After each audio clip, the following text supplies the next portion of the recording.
Bonsoir, c'est Alexandra Brazzaville. Ce soir, j'aborde un sujet délicat, le bois de Boulogne, parce qu'on me demande de m'expliquer.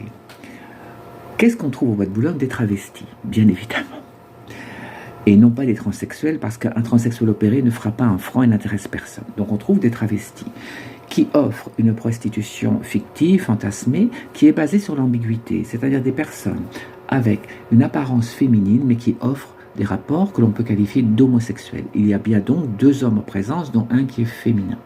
Quels sont les hommes qui adorent ce genre de rapport? Ils sont très nombreux, ce sont des hommes conventionnels, hétérosexuels, de la société normative, donc française.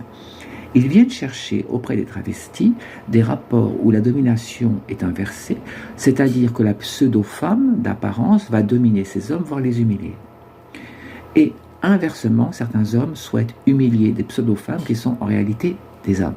C'est très compliqué à comprendre, mais j'essaie de vous expliquer le plus justement possible. Ce sont des rapports, je dirais, dangereux, car ils peuvent pousser à des implosions psychologiques. Si les travestis, eux, sont bien là pour survivre, car ils ont fui des pays où ils risquaient la mort, les clients, eux, sont bien là pour essayer d'assumer des dérives psychologiques ou des homosexualités totalement récusées et qui ne pourront jamais assumer.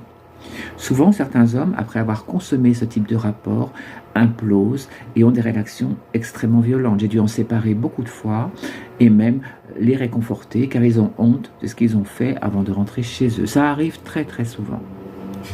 Le bois de Boulogne est par alors grignoté par toutes sortes de proxénétismes mafieux, proxénétisme de territoire, proxénétisme de petits jus au casse-croûte des banlieues qui, malgré qu'ils touchent le RMI, viennent derrière les travestis pour les faire travailler et les font marcher un peu au béguin, vous m'aurez compris.